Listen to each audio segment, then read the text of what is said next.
are rolling. HPPodcraft.com. There was thunder in the air on the night I went to the deserted mansion atop Tempest Mountain to find the lurking fear.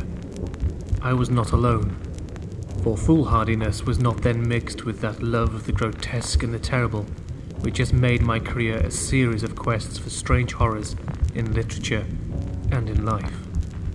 With me were two faithful and muscular men for whom I had sent when the time came. Men long associated with me in my ghastly explorations because of their peculiar fitness. This is, of course, the first chapter of The Lurking Fear. What are you talking about? Who are you? I am Chad Fifer. Oh, Chad. Nice to meet you. I'm Chris Lackey. Chris Lackey. How would you like to co-host a show with me? I'd be delighted. Wonderful. Why don't we call it the HP Lovecraft Literary Podcast? That sounds great. And we'll put it at HPPodcraft.com? I love it. Hey, Chad. Glad to have your consent. In all seriousness, this is our 30th episode. No way, really? Yeah, uh-huh. Man, that went fast. It did go fast. Holy smoke. So just, sit on that for a moment. Yeah. Wow. Who was that we just heard? That's Paul McLean. He is better known as Paul of Cthulhu. Aha! Of YogSothoth.com. That's correct? right, yes. Great job, wonderful Paul. podcast that they do over there. Focuses primarily on the role-playing game, Call of Cthulhu role-playing game. Mm-hmm. And this week we are covering The Lurking Fear. That excerpt was from the first chapter of The Lurking Fear, The Shadow on the Chimney. These chapters in the story have titles because they are serialized. Yes, this was in just as Herbert West Reanimator was in Homebrew. And it was broken up into 4 parts. This time, however, Lovecraft was really stoked because he didn't have to do a summary of last week's within the story. Right. The publisher put a little synopsis before the story started, Exactly. so that it was easier for everybody. There were some rejected titles for the story, actually. The Prowling Anxiety was one of them. The Loitering Awkwardness.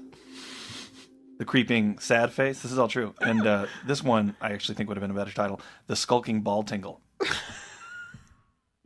They were afraid that would turn off some of the female readership. So you've got that information from I do, yeah. one of Joshi's books, I assume? No, it's just, I'll tell you about it when we're off. Okay, off okay, here. great. Yeah, those were really But yeah, good. I can back good, it up. Good titles. Thanks.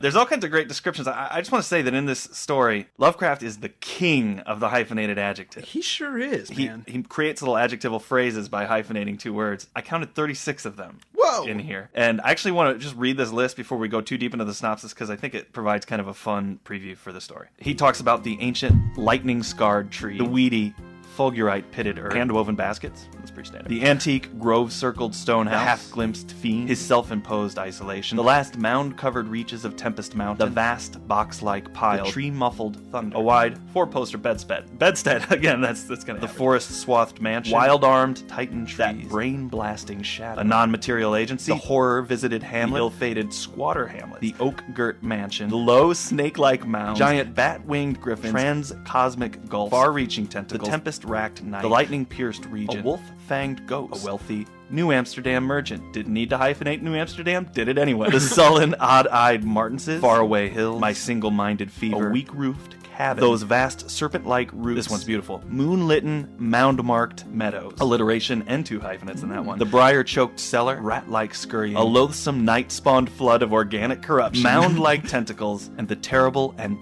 thunder-crazed House of Martens. That's all of them. Wow. It's a lot. That's great. Yeah. Amazing. That pleases me. It pleases me too. That's why I wrote them all down.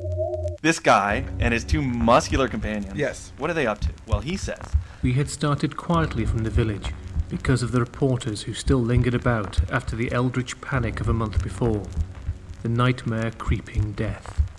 Later, I thought, they might aid me, but I did not want them then. Would to God I had let them share the search, that I might not have had to bear the secret alone for so long, to bear it alone for the fear the world would call me mad, or gold-mad itself, at the demon implications of the thing.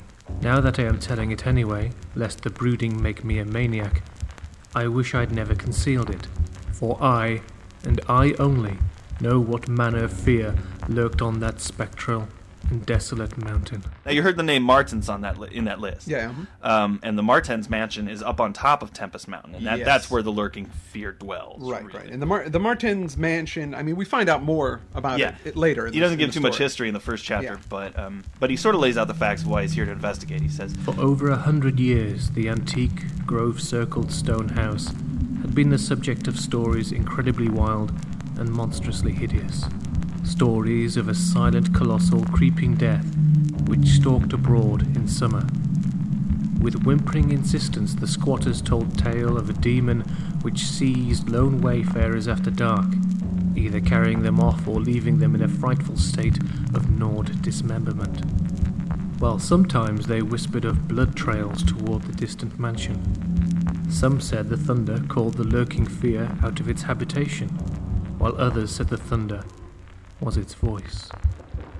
So it's a Castle Dracula kind of stuff. Yeah, it's that old scary mansion. Yeah, up on the hill, and the townspeople who are routinely destroyed by something up there. This has been happening for a long time. There was an incident a month before. Yep. That has gotten this particular searcher after horror. Yeah. All interested in the area of Tempest Mountain. All correct. Everything you're saying, I agree with. Which is up in the Catskills. It is in the Catskills. In New York. And there are hints in this chapter that has something to do with the Martens family history. Right. Something about they have dissimilar eyes, and there was some murder that cursed the family line. Although there are no more Martenses up there, the place is deserted. Yep. Martens is a Dutch name. Yep. That is correct. I think that there might be some biographical significance to that with him. Well, Martens is... People speculate a little bit on what this is. It could either be that Martins was the street that was right next to Sonia Green's apartment in New York. Right. And New York having been in New Amsterdam at one time, there's lots of Dutch names there still. Like Flatbush, Brooklyn is where. Brooklyn, exactly. Brooklyn is a Dutch name. Harlem. Yeah. Staten. Well, New York was New Amsterdam. Yeah. So. As the song says. What song? Even old New York was once New Amsterdam. Why they changed it, I can't say. People just like it better that way. I have no idea what you're talking about. You just were trying to make me jerk. The terror which brought me to the scene was a sudden and portentous confirmation of the mountaineers' wildest legends. One summer night, after a thunderstorm of unprecedented violence, the countryside was aroused by a squatter stampede which no mere delusion could create. The pitiful throngs of natives shrieked and whined of the unnameable horror which had descended upon them, and they were not doubted. They had not seen it, but had heard such cries from one of their hamlets that they knew a creeping death had come. This tragedy happens. There was a terrible storm. Yeah, in fact, the Tempest Mountain gets its name because thunderstorms are always rocking it. It's frequent. Always. It's frequent. Yeah. In fact, he describes the earth around it in the beginning as fulgurite pitted, which I had to look up. Oh.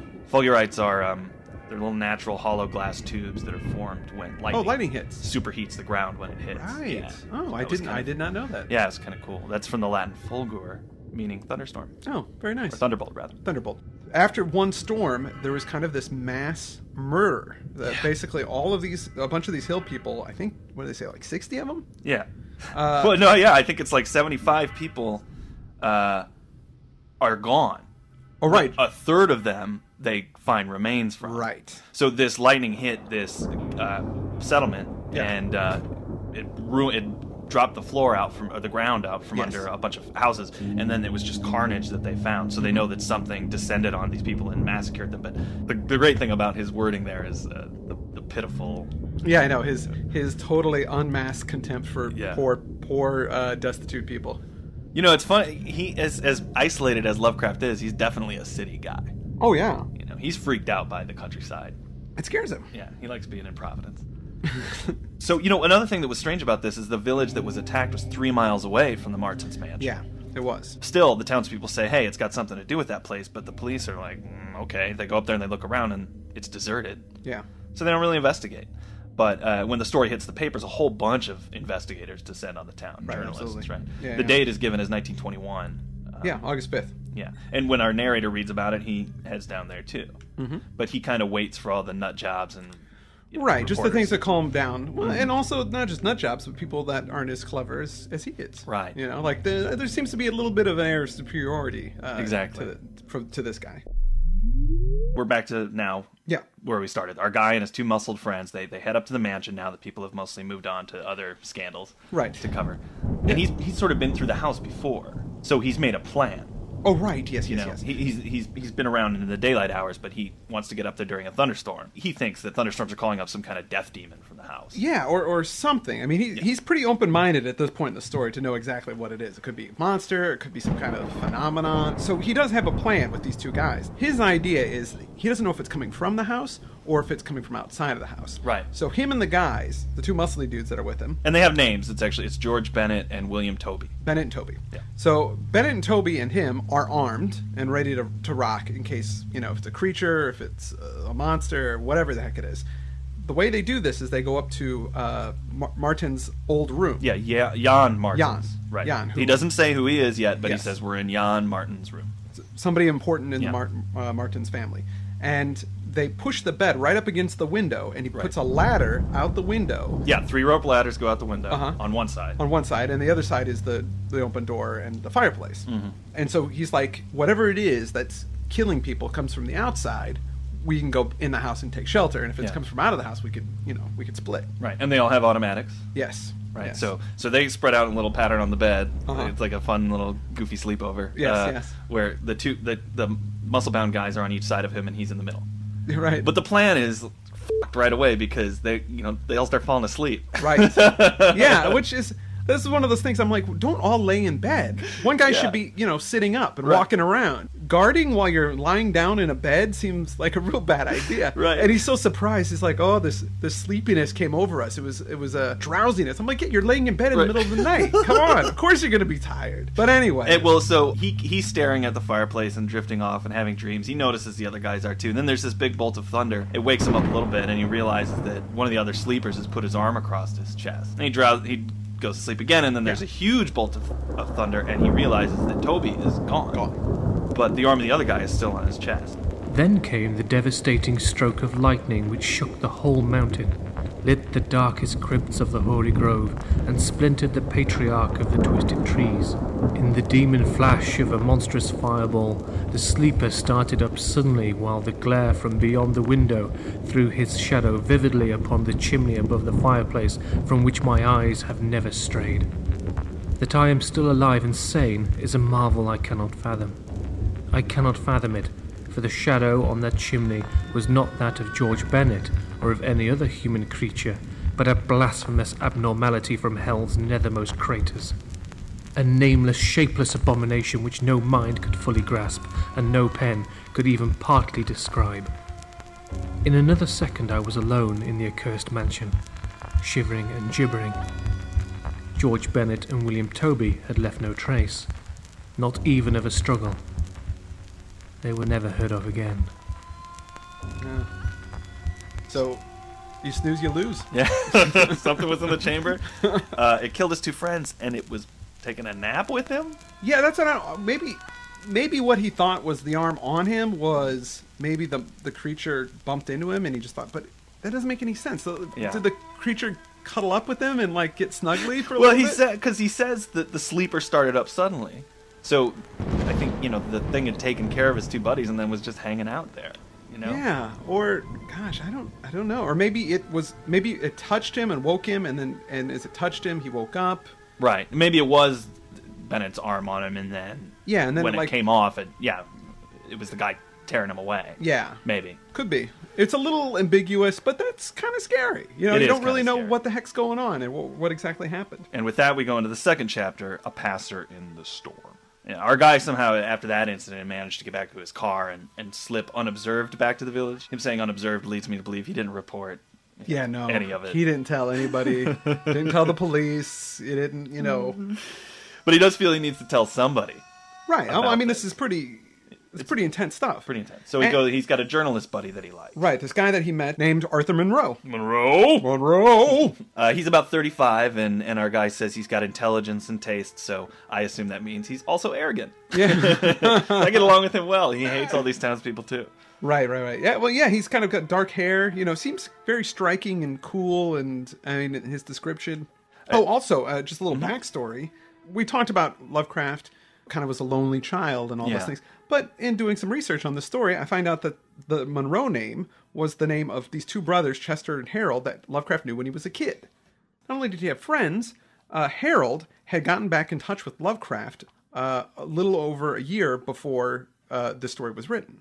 So, he refound, this old friend of his from when he was a kid. Right. And then friends on Facebook. Exactly.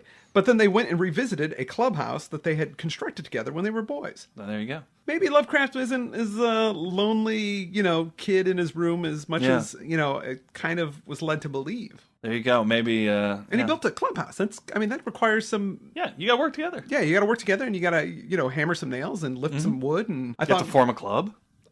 Well, I thought Lovecraft would be too busy, wiping his brow and complaining about the humidity and stuff. Right. But, now, the Monroe in this story, Arthur, he hears our protagonist out, and he doesn't think he's crazy. No. But he does say, look, let's stall on going back up there for a bit until we've done some research. So they kind of canvass all the countryside and all the little hamlets for details about the other incidents that have happened up here. Right. They even managed to get an ancestral diary of some kind. Yeah. So they're learning. My favorite bit from this section is one line he says, "We came to know the squatters better. We found them curiously likable in many ways." I thought, hey, maybe Lovecraft has some insight into his own prejudices. I mean... Yeah, maybe, yeah. If you get to know people, as it turns out, not so bad after all. Yeah. Maybe. Well, he and Arthur are learning that these people in the surrounding hamlets have been getting killed for generations. Yeah, and it coincides with these storms. Right, and they can't really blame wildlife or anything because there isn't any wildlife up there. Yeah, when they go into those woods in it's devoid of animals. So it's October now, and they've been researching for a long time. There haven't been any more thunderstorms, so they're getting a little antsy.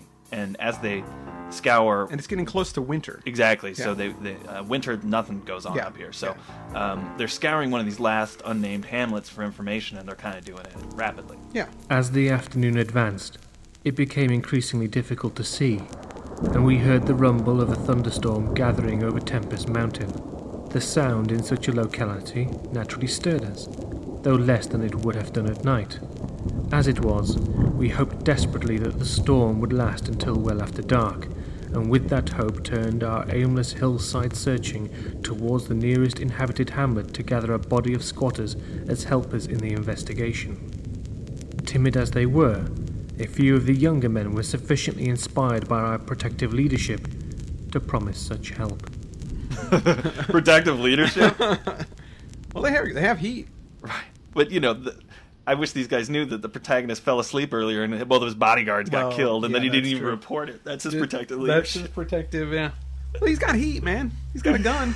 Well, it starts really coming down. Yeah, it starts to rain. The storm is just kicking into full gear, and so they run back to kind of a little shack, a little like a little cabin. A little cabin. The most non-porous, I think. Yes, exactly. And there's a great bolt of lightning while they're waiting inside there. It's Arthur and our protagonist and a few of the other. Well, when they get in, they close the door. And there's like this shutter that gets put up over the window, and it's like a kind of a ramshackle sort of old broken thing, but it's still sturdy and still works. Right.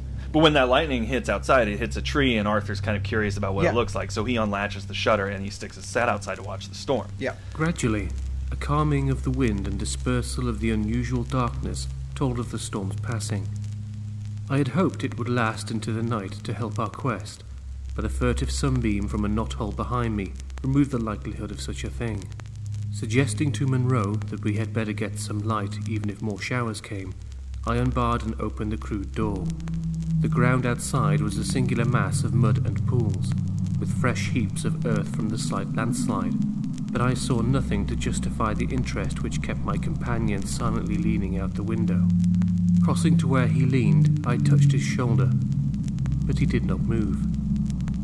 Then, as I playfully shook him and turned him around, I felt the strangling tendrils of a cancerous horror whose roots reached into illimitable pasts and fathomless abysms of the night that broods beyond time. For Arthur Monroe was dead, and on what remained of his chewed and gouged head, there was no longer a face.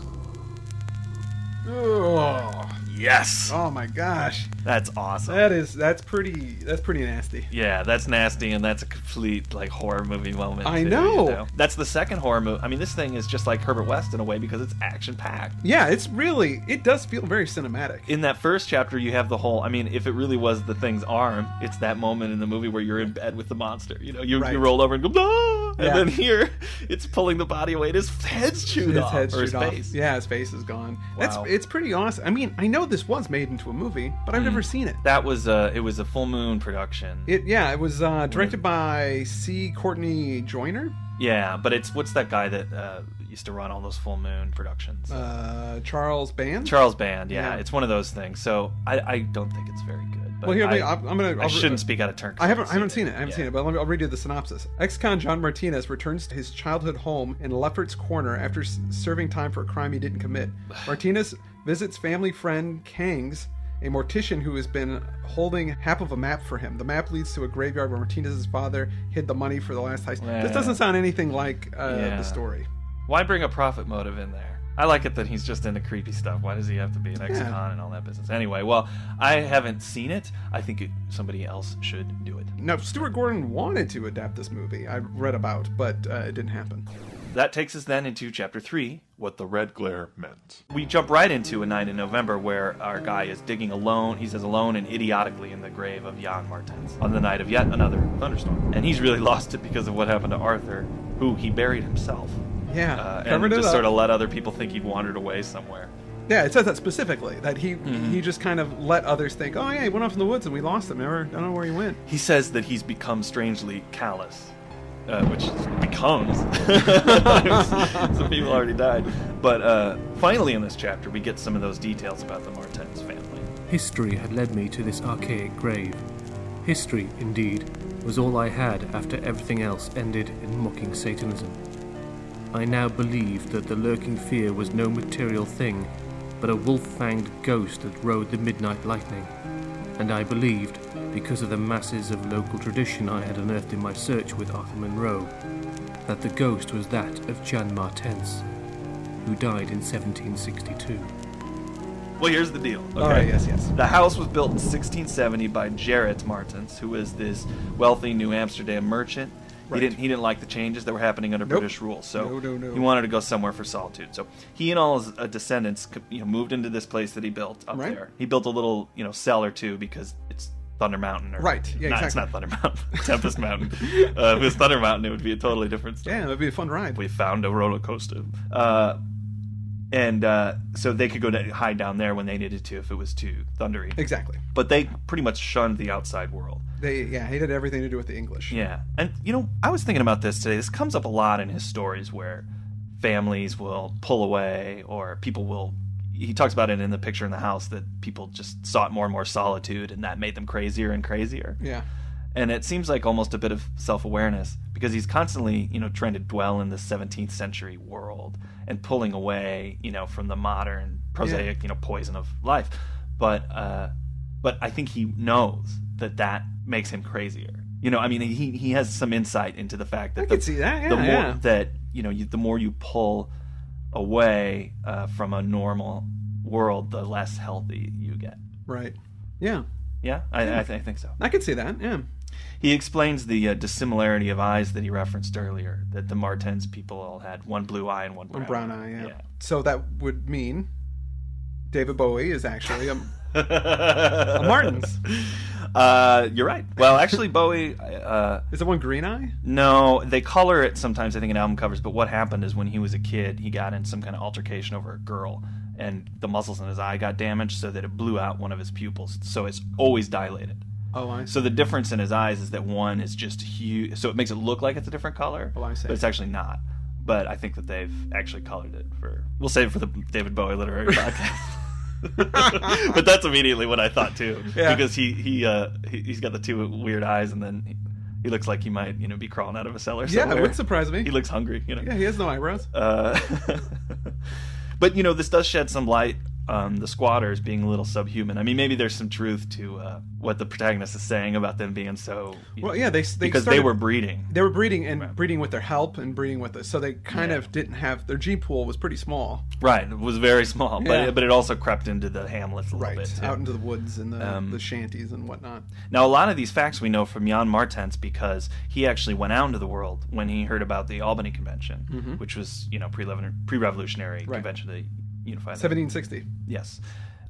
When he comes back, his family, they don't really like him now because he's so worldly. And he writes to a friend of his, Jonathan Gifford, in 1763 that he's depressed by his, my family's so lame, they're so devolved, And Jonathan says, you know what, I'm going to come out there, I'm going to cheer my buddy up. His diary states that he reached Tempest Mountain on September 20th, finding the mansion in great decrepitude. The sullen, odd-eyed Martenses, whose unclean animal aspect shocked him, told him in broken gutturals that Jan was dead. He had, they insisted, been struck by lightning the autumn before, and now lay buried behind the neglected sunken gardens. They showed the visitor the grave, barren and devoid of markers. Something in the Martenses' manner gave Gifford a feeling of repulsion and suspicion, and a week later he returned with spade and mattock to explore the sepulchral spot. He found what he expected, a skull crushed cruelly as if by savage blows. So returning to Albany, he openly charged the Martenses with the murder of their kinsman. Man. Yeah. Murder was the name. Murder was the name they gave him. Murder was the name they gave him, yeah. This legal case, though, it doesn't go anywhere. It doesn't. And because there's not enough evidence, it's, it's all shady. But word gets out. Right. And everybody, before they were shunned, the Martins, now they're really shunned. Yeah, nobody's selling them. They won't do business with them. way. They can't get any, unless they can get it on that mountain, they don't get it. So, they really sustain themselves on whatever overripe vegetation they have on the property. Or what animals they find. And people see lights there occasionally. I think the last was in 1810, but after that, just nothing. Not much activity. In fact, some of the squatters come to check it out in 1816, and they find that nobody's living in the mansion at all anymore. But there is evidence that the family had grown quite large because there's lots of mocked up little extra rooms and penthouses. Right. But there are no skeletons. No remains of dead people. You would think that if all the people that were up there died, there would be bodies. But they also find that they haven't used, that they probably were still living there and yet hadn't used silverware for a long time. So their appetites or their daily activities had devolved in some way. They became animalistic. Right. That's what he's implying. So our guy is thinking maybe this is some revenge killing of some kind going on. Friday the 13th scenario. He thinks it's the ghost of Jan. Right. Right, Jan? That's how it's pronounced? Jan. I think... Jan Martens. I think of Jan Hammer, who wrote the Miami Vice theme. Well, but I think it's also kind of funny that's his... The evidence, the scientific evidence, brought him to the conclusion that it's a ghost of Jan. Right, I know. He's like, well, they did murder that man, so it would make sense that his ghost is murdering people down in the... Yeah, I guess. That's... I bet he's doing it whenever they're, smoking pot or having sex down there, too. So we're back again at the beginning of this chapter when he's digging in the grave. Yes. And even when he finds Jan's remains, which are barely there anymore. Yeah. For some reason in his ghostly searches, he keeps digging. And he actually breaks through the ground beneath the grave. Yeah. There's some kind of subterranean passage. Yeah, as he breaks through, it crumbles and he falls into some subterranean passage. Yeah. He crawls right down with his flashlight and he starts scrambling through this narrow passage. He goes straight towards the house. I have been scrambling in this way for some time, so that my battery had burned very low when the passage suddenly inclined sharply upward, altering my mode of progress. And as I raised my glance, it was without preparation that I saw glistening in the distance 2 demoniac reflections of my expiring lamp. 2 reflections glowing with a baneful and unmistakable effulgence, and provoking maddeningly nebulous memories. I stopped automatically, though lacking the brain to retreat. The eyes approached, yet of the thing that bore them I could distinguish only a claw. But what a claw! I don't know what he said that. What a claw! Yeah, that's the delivery I heard. I heard like Zoidberg from Futurama. But what a claw! Exactly. Then blast! A huge bolt of lightning hits the spot and it causes the passage to crumble in. Right. Well, I mean, the reflection of the two things, it's eyes. Yeah. He sees eyes. Yeah. It's the eyes of the monster and its claw, but when the ground comes in, it covers them both. Yeah. He manages to climb to the surface. Right. He digs himself out of digs this. himself Yeah, out, it's yeah. really creepy, and Uh-huh. it's raining and the mud and the... And then he sees off in the distance this red glare. Yeah, something is shining red, Yeah. a big thing. So And 2 days later, he finds out what that means. In a hamlet 20 miles away, an orgy of fear had followed the bolt which brought me above ground, and a nameless thing had dropped from an overhanging tree into a weak-roofed cabin. It had done a deed, but the squatters had fired the cabin in frenzy before it could escape. It had been doing that deed at the very moment the earth caved in on the thing, with the claw and eyes. Doing a deed. doing a deed, which I assume is murder and not masturbation.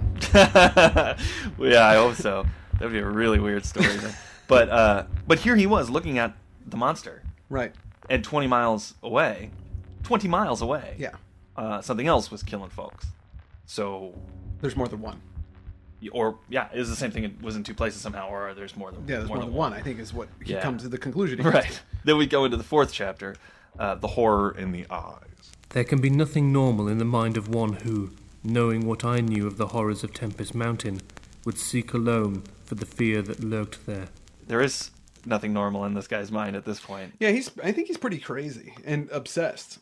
Yeah. I mean, the last chapter we seen that he was really upset. He was out in the rain, freaking digging in a grave. So Yeah. it's like, you can't be sane at that point. In the next paragraph, he writes something that for me is sort of the fragment of the story that really kind of rises above the story itself. It says, When, 2 days after my frightful crawl through that crypt of the eyes and claw, I learned that a thing had malignly hovered 20 miles away at the same instant the eyes were glaring at me, I experienced virtual convulsions of fright.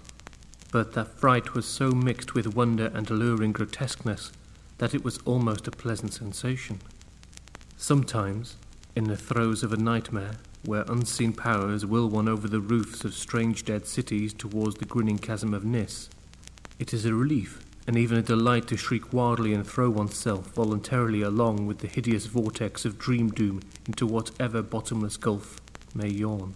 at the end of the day, Lovecraft is constantly digging in graves and flying over dead cities and all that because it kind of turns him on. Oh, right, yeah. You know, it pleases him. Well, I mean, doesn't it really turn us all on? Yeah, I mean, that's why we read it. But, Yeah. I mean, you look at that, and I guess I could see why some of the more buttoned-up literary critics, before he kind of reemerged in the 70s, thought of him as a sick person, oh, right, yeah. a diseased kind of mind. And maybe it was because of things like, you know, it's such a pleasure.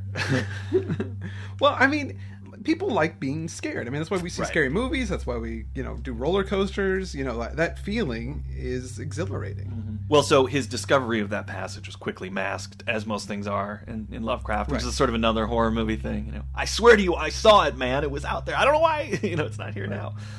And the people who saw the other thing drop out of the trees, they can't really describe it other than to say it was a devil.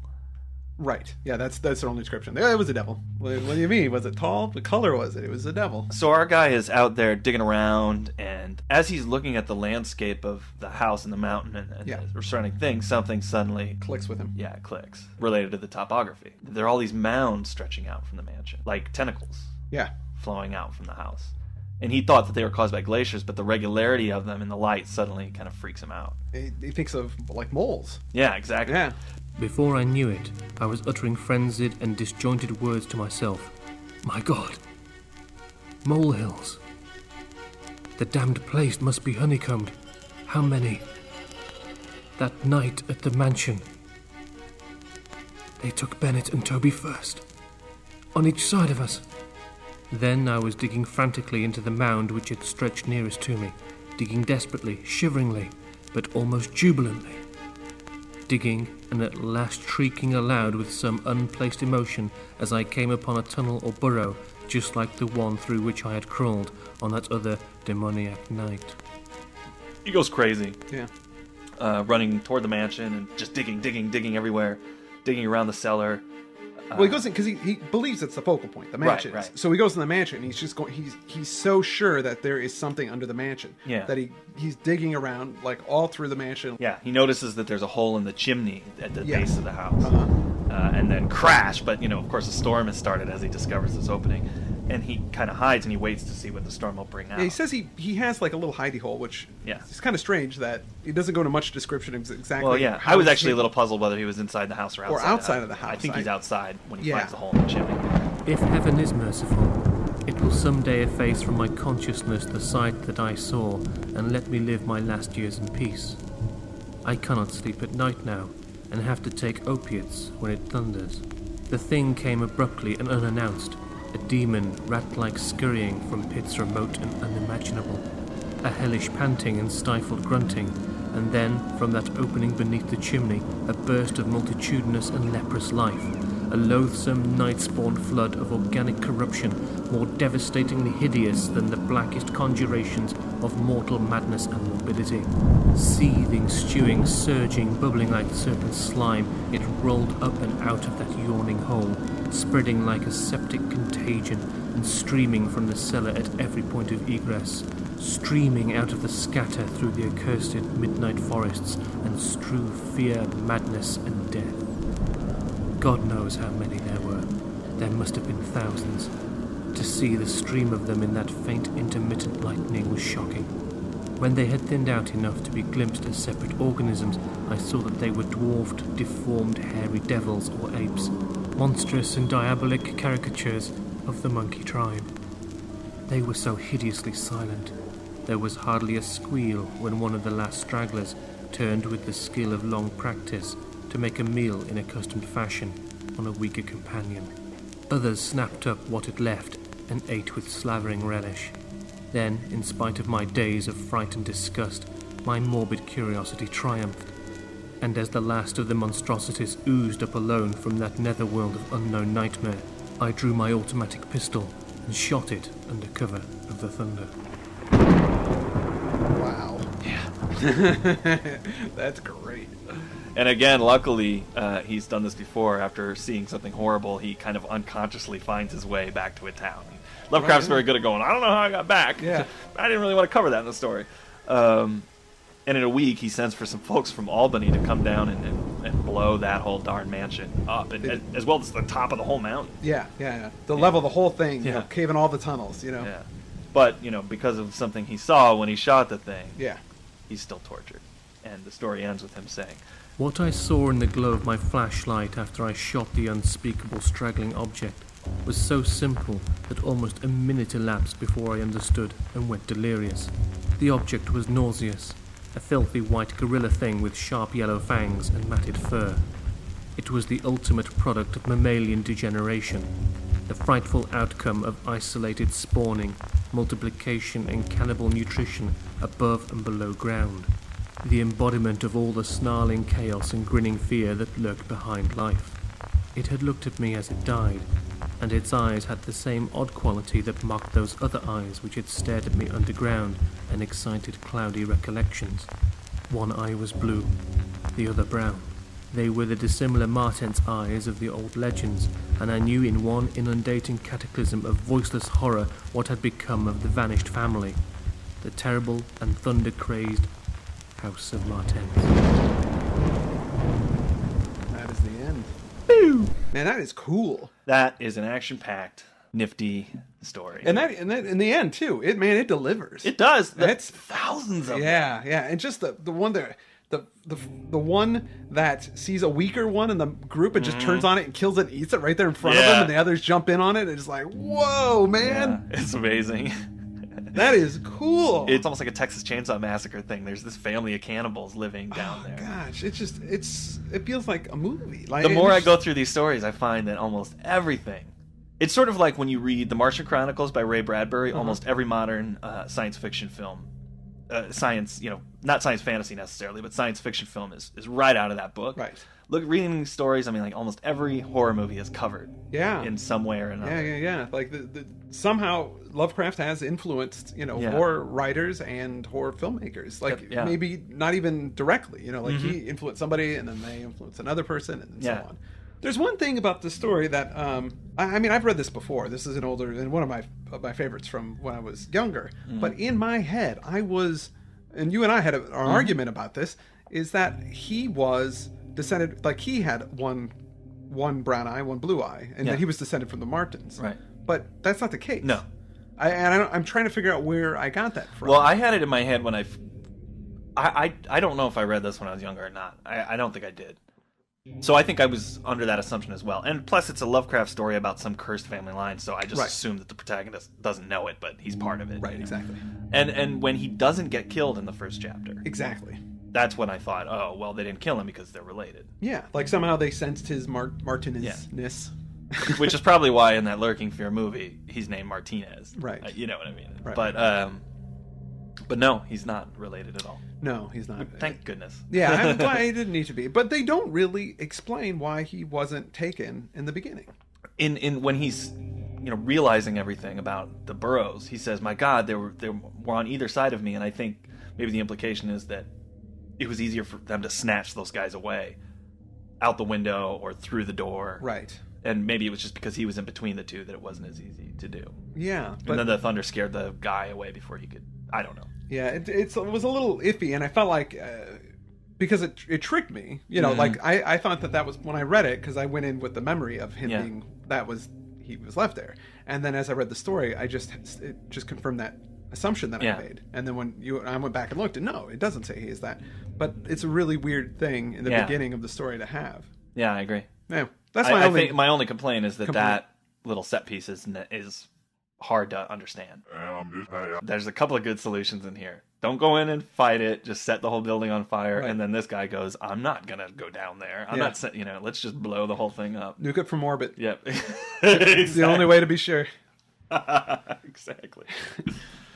There's lots of the Lurking Fear in music. I think there's an 80s punk band named the Lurking Fear. Oh, there is? Well, yeah, I found them online. I missed this in my research. I didn't see it. Cool little website. I mean, I think that they're one of the many Lovecraftian influenced bands that just are around, especially at that time. I actually had read a quote from somebody the other day that said, Lovecraft occupies a really strange space because he's a writer that is commented on as frequently by metal bands as he is by literary critics. Yeah. It's a really weird thing. Right. That both Joyce Carol Oates, and Metallica are both, concerned with this author, right? What's going on with Lovecraft? It's very strange. Yeah, he's got a wide audience. Yeah, people appreciate different aspects of it. Finally, something is bringing these two groups together. Oh golly! Well, Chad, I think that about wraps it up for this. Yeah, this went a week's little long episode. this week, but it's a great story. Yeah, I'm a big fan of the story. Next week we are doing the very popular Rats in the Walls with we're bringing back a guest host, Mr. Kenneth Hite. That's right. Ken Hite will be back. And as our third guest host. It's going to be an all-star episode. Powerful. I do want to thank Paul McLean again of yogsouthouth.com Great job, Paul. for covering the Lurking Fear for us. It was truly beautiful. It was beautiful. Paul of Cthulhu. And that's all I have. That's all I have. I'm Chris Lackey. I'm Chad Fifer. And this has been the HP Lovecraft Literary Podcast. HPPodcraft.com. HPPodcraft.com.